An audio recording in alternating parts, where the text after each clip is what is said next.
All right. Good morning, and thank you for joining us today for episode 7 of the H5 Inspired webinar series. I'm Seth Butte from NAU's Arizona Institute for Education and the Economy. We are once again excited to share the stories of creative and innovative solutions from and for our H5 Coalition partners, networks, and their communities. In this episode, we'll learn how ElevateEDAZ, an initiative by the Greater Phoenix Chamber Foundation, is transforming workforce development in Arizona. By bridging the gap between education and industry, ElevateEDAZ is revolutionizing how high school students prepare for high-wage, high-demand careers, strengthening communities, and empowering the next generation of talent. If you have questions along the way, you may post them to the Q&A, and there will be time at the end of the presentation. And now it's my pleasure to introduce Jennifer Mellor, the Chief Innovation Officer at Greater Phoenix Chamber, and Isabel Gonzalez, Vice President of ElevateEDAZ. Well, thank you much, Seth. It's great to be here today. Thank you for the opportunity to share a little bit about ElevateEDAZ and how the Greater Phoenix Chamber Foundation is connecting business to education and really trying to help better position our students for college and career. If you want to go to the next slide. So as you mentioned, I'm the Chief Innovation Officer with the Greater Phoenix Chamber. And in that role, I have the opportunity to lead our Greater Phoenix Chamber Foundation, which has been around for 9 years now, really focused on education and workforce. And through that work, we've done a lot of work with industry, really bringing industry partners together to try to address some of their workforce challenges. Most notably in healthcare, we worked with the community colleges and created some specialty nursing programs better aligned to meet our hospital's needs. And through all of that work, we really found that there was a need to pull that thread back a little bit into K-12 education. And so about 5 years ago, we launched ElevateEDAZ. If you want to go to the next slide, please. Really, the work started with a couple of different things. One, we did an industry analysis back in 2020. This is our updated report from 2023. But some of the same challenges still exist where we looked at the demand. So the orange bar here is the demand of what industry is looking for. And then the blue bars are the supply, the light blue bar being the secondary supply and the dark blue bar being post-secondary supply. And you'll see that there's a big disconnect between what industry is looking for as far as demand and what our secondary partners are providing when it comes to CTE programs. So for example, if you look in the middle of the graph there, you see finance and insurance. There's huge demand. Arizona is a financial services hub for the country. I think we've been deemed the Wall Street of the West. But you'll see that there's very few programs that are aligned from a CTE perspective. And then if you go further to the left here, you'll see arts, AV, and communications. There's a lot of secondary and post-secondary pathways, but not necessarily a lot of employment opportunities.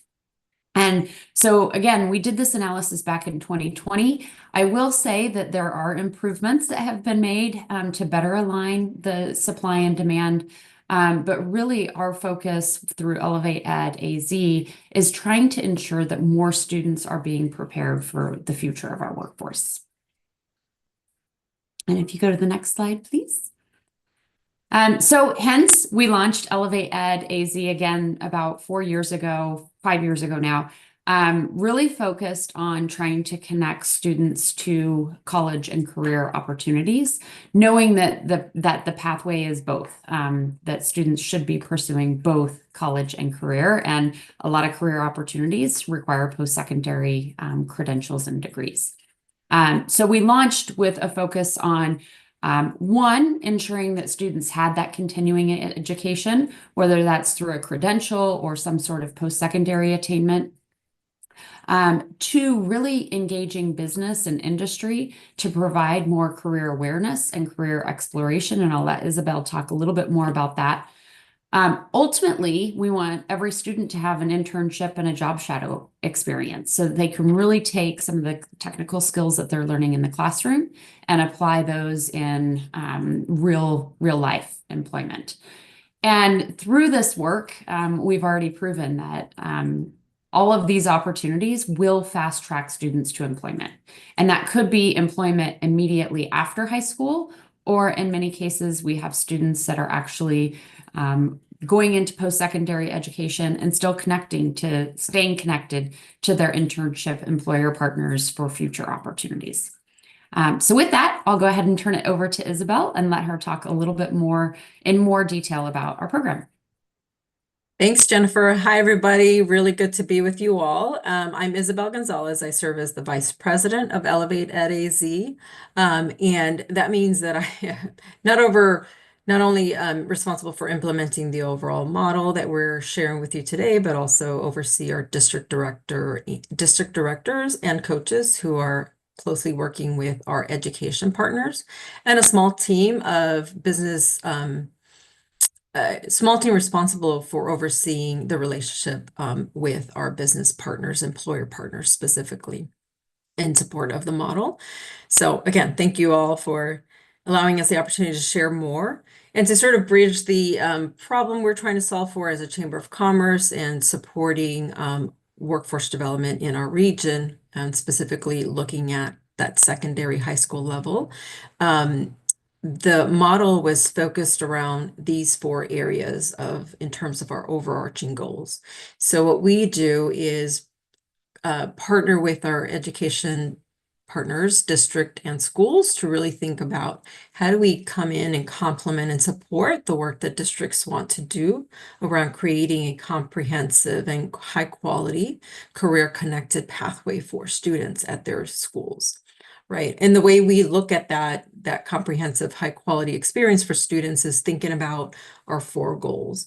So number 1, we want to create resources on the ground for each campus to have through a college and career coach through ElevateEDAZ to really promote and support awareness for students around what are those CTE pathways on their campuses and how much more information they can get, especially those that are connected to high wage, high demand industries within their own region, right? So having more students, ultimately wanting to increase the number of students that are pursuing, entering, and completing high wage, high demand careers. So that's one, that's the education program experience, but making sure that we provide resources to the campuses to ensure that more students at that campus are also complementing their CTE program experience with early college credit, dual enrollment specifically, and providing resources and incentives around that, as well as having more students leave their high school experience earning industry valued, industry recognized credentials. So providing support around that at each campus.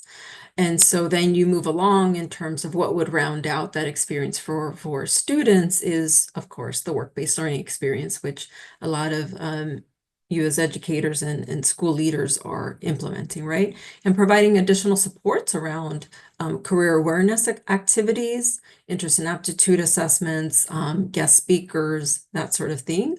Also providing more resources and opportunities for those campus and students to experience job shadows that are directly connected and mapped to those high wage, high demand pathways or industry clusters. And last but certainly not least, providing more students at the campus with opportunities to be prepared for and compete for internships, right? Supporting students and any campus leaders around ensuring that students are prepared for and getting the workshops and support to compete for those internship opportunities.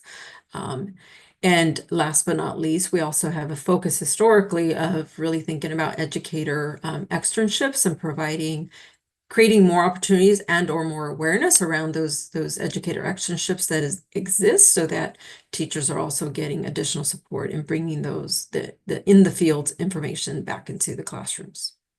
So those are our 4 overarching goals. And these on this screen is simply our annual metrics against each of those goals. So we're very intentional about where our resources lie for each campus and really having a way to measure what we do in partnership with our schools. So for example, goal 1, we specifically like to shoot for a 10% increase in the number of students enrolling as well as completing the high wage, high demand mapped CTE pathways or programs of study. And then goal 2, we have a specific 20% increase in credential attainment at each campus, and we look at 10% annually for the dual enrollment increases at each campus and overall, right? And so you see on the screen how we like to focus our metrics and make sure that we have measurable targets, not only for our coaches and directors, but also for that campus and the school leaders to collaborate and create those conditions for success where we see those increases against each of our metrics. And when we speak about high wage, high demand, and Jennifer just mentioned the update on data, we also recently updated our wage and demand thresholds and really found that there's opportunities for expansion and supporting our districts with thinking about other programs of studies that could take advantage of emerging industries, as well as just what we also found was that the 10 areas where we're sort of focusing our resources will remain the same. So these 10, what we call pathways or industry clusters are where we focus our attention to, especially when it comes to the work-based learning opportunities. So the advanced manufacturing all the way down through transportation, that's where our coaches sort of focus the work-based learning activities. But again, through the support with our campuses, we really like to provide the career awareness activities for all students at that campus. For example, the assessments, career interest and aptitude assessments, the guest speaking, really it should be for especially your freshmen and sophomores across the school. The other thing, as I said, we are always really interested on making sure that we're up to speed on what the data and our workforce demands are here.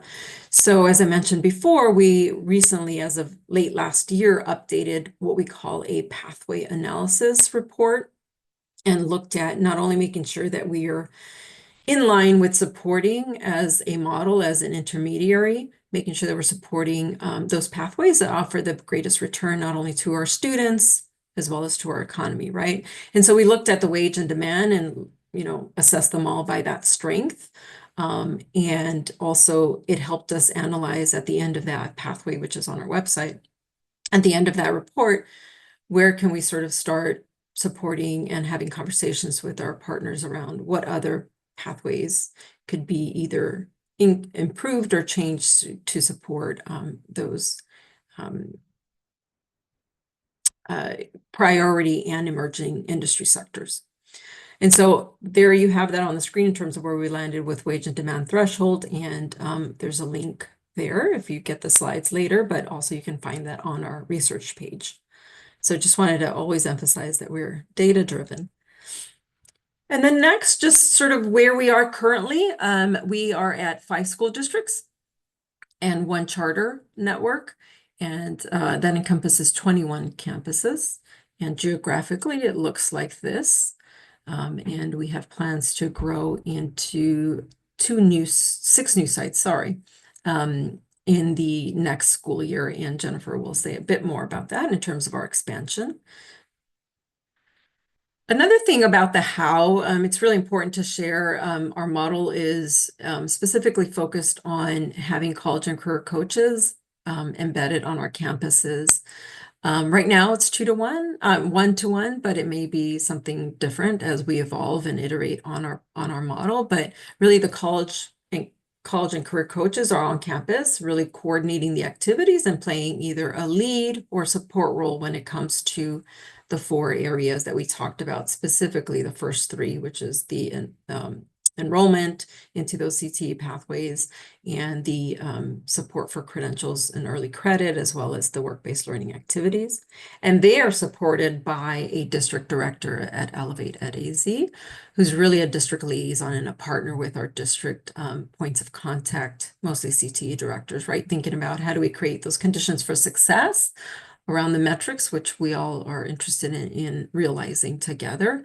And then we have a small team that really brings these resources, specifically the work-based learning resources. So they're dedicated to really establishing those relationships and coordinating specific opportunities year over year with our employer partners. And speaking of employer partners, we have 177 total that we were able to count on for any number of work-based learning activities at our campuses. And that number should continue to grow, right? We have all our employers in this region should be interested in tapping into early talent in collaboration with you all as educators and with any intermediary. On the screen is just our top a cross-section of our employer partners last year, and it really runs a gamut of public, private, small, large, different industries. But we're proud to really continue to bring those relationships, a lot of which, certainly many of your districts and campuses probably already work with some of these partners. All right, now we're going to switch over back to Jennifer just to talk sort of a little bit bigger picture in other areas of our work. Jennifer? Thank you, Isabel. So as Isabel mentioned, we obviously have a really robust program with our 21 school partners, boots on the ground, really working to try and give students more opportunities and more exposure. And I think what also really helps support our program is our ability as a convener, whether that's convening industry or our education partners.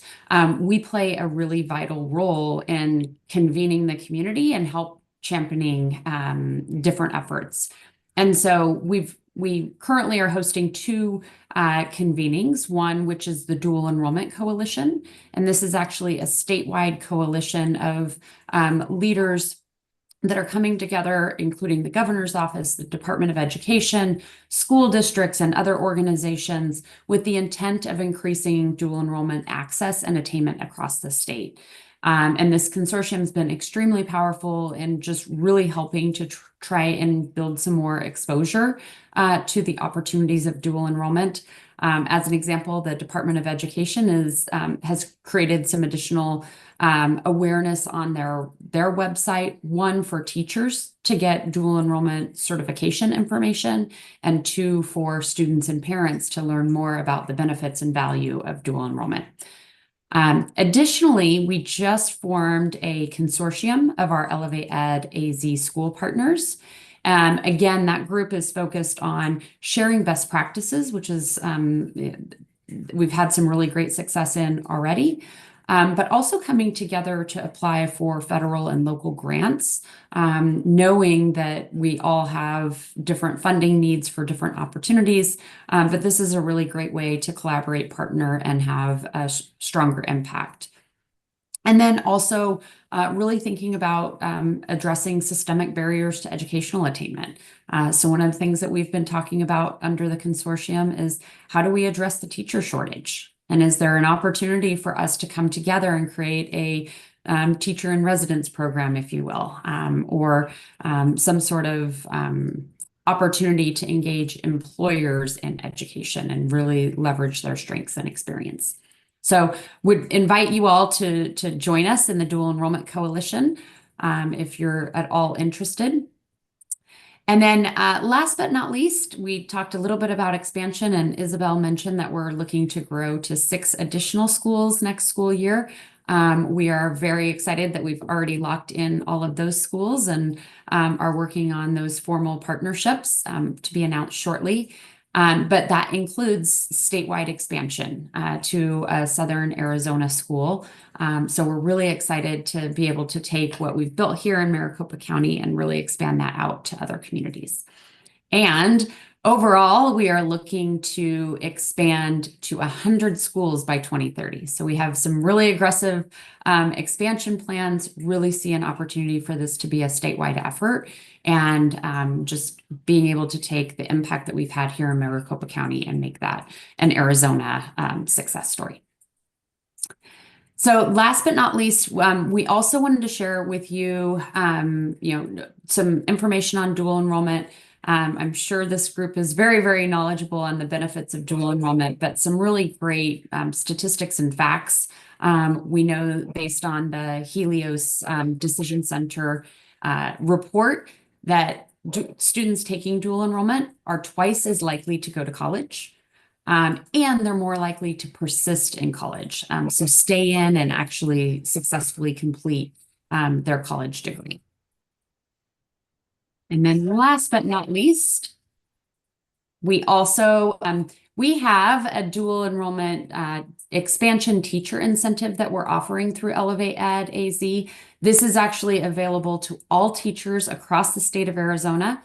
And anyone that gets dual enrollment certified between now and December of 2025 is eligible for a $1,000 incentive. And that could be a dual enrollment teacher that's currently teaching one course and opts in and gets certified for a second course, or a teacher that has not traditionally taught dual enrollment that gets dual enrollment certified.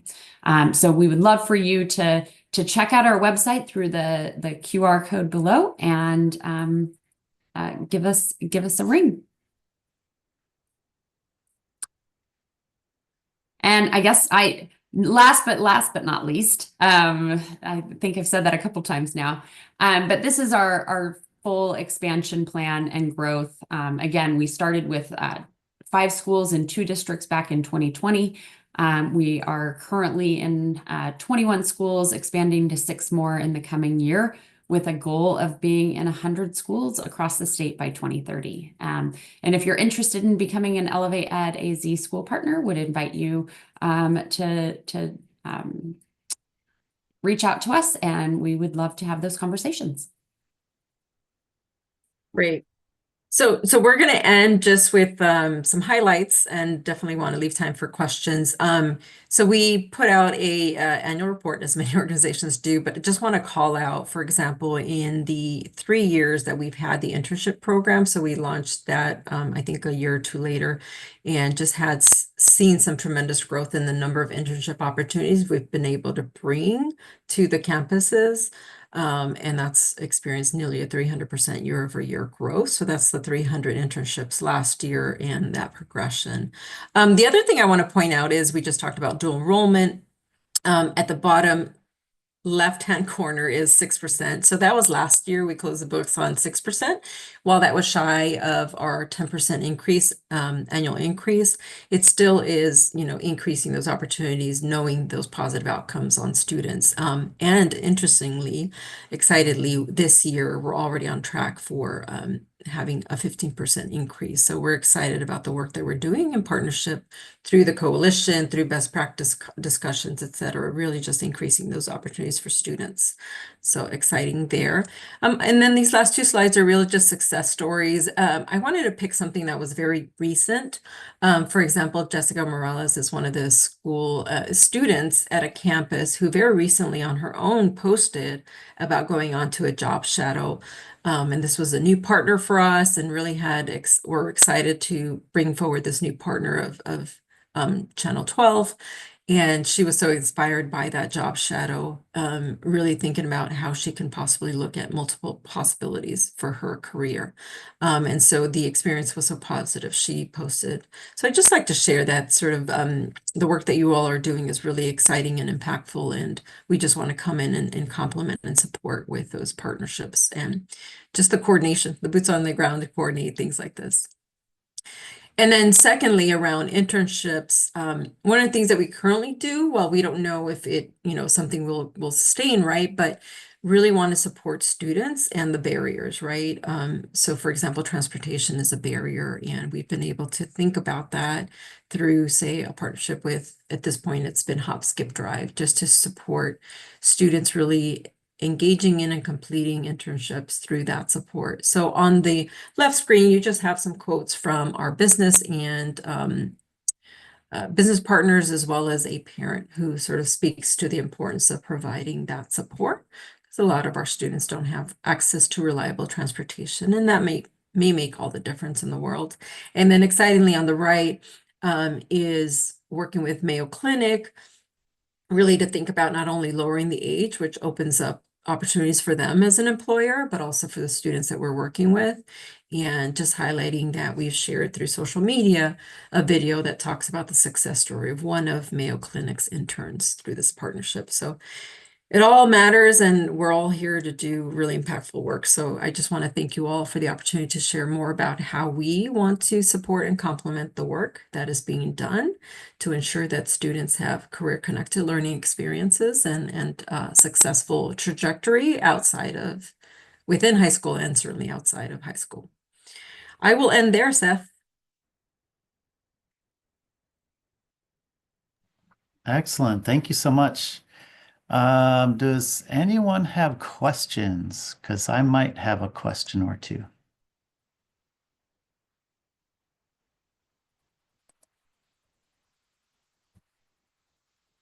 Jay has a question. Go ahead.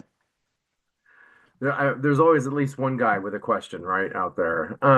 Thank you guys for your presenting today, and thank you to the advocacy you're doing. It's really great to really see that CTE connection getting broader out there. In my role with Local First, I'm working more in the rural parts of the state, outside Phoenix and Tucson. Do you guys have efforts to go farther outside of Phoenix through Maricopa County? Because there are some rural communities there. And for the $1,000 stipend for the teachers you mentioned, is that for any high school teachers statewide that was just that, or is it just in the Phoenix area? Yes, well, thank you for the question, Jay. I'll tackle your second question first, and that incentive is available to all teachers throughout the state. So rural, those in Maricopa County, any teacher that is newly certified to teach dual enrollment. And so would love any help in promoting that incentive opportunity. And then for expansion, yes, we are looking to expand to other rural communities. We will be expanding to a rural community in southern Arizona in the upcoming school year. So stay tuned for that announcement. But would love to talk to you about other opportunities to expand throughout the state as well. And I did put my information in the chat box. I'm interested in the coalition you were talking about and trying to see if we can support that too.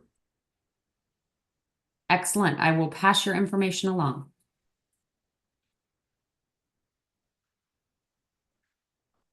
Well, we're just about at 12, so I was going to ask if you could briefly describe the college and career coaches that are embedded at schools. Just briefly, what do they do and how are they working with students and teachers?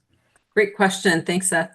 So the college and career coaches, right now our model again is one-to-one, one college career coach per each participating campus, and they're on site, on the ground, have a desk, have a space where students can, visibly work with them 3 days a week. They're dedicated to the campus 100%, right? But they're on campus 3 days a week. They're with us in office 1 day a week for meetings and trainings, and then they're remote 1 day. That's currently what it looks like. And so throughout the week, of course, they're still working in support of that campus. So they really coordinate, say, at the beginning of a year, coordinate with the respective school leaders and teachers around career interest and assessment, career interest and aptitude assessments. How do we schedule that in? How do we provide support so that we are working with real information on students, both interest and aptitude, because they don't align? And how does that inform our work to bridge that gap? And then they're also coordinating, for example, bringing on and creating opportunities to talk with students about any specific job shadows or internships, right? They work with them on year-round opportunities, whether it be a semester or a year long, and they're working with students either in groups or individually to provide at minimum 3 opportunities to develop their skills. Like think about resume prep workshops with the students. They're preparing them to compete and understand how to manage the interview and workplace skills and etiquette, that kind of thing. So really preparing them to compete and be competitive for those internship opportunities, many of which are competitive, or possibly even something as like one-to-one placement. We can do that at scale, but if there's a particular student whose background doesn't necessarily neatly align to those opportunities, internship opportunities that are on offer? How can we work with our business partnership team to maybe profile and share that student's profile with an employer and establish sort of a one-to-one placement? So any number of things, a lot of career fairs they support. Great. Thank you so much. I'll just do a quick final thing here. In my time as a principal working at ElevateEDAZ was absolutely wonderful. It was been a great experience. So I really appreciate that, all the work that you're doing. So with that, thank you so much. People get in touch with you, and then I'll send out an email for everyone that has your contact information. Thank you, Seth. Thank you all. All right. Thanks. Great day.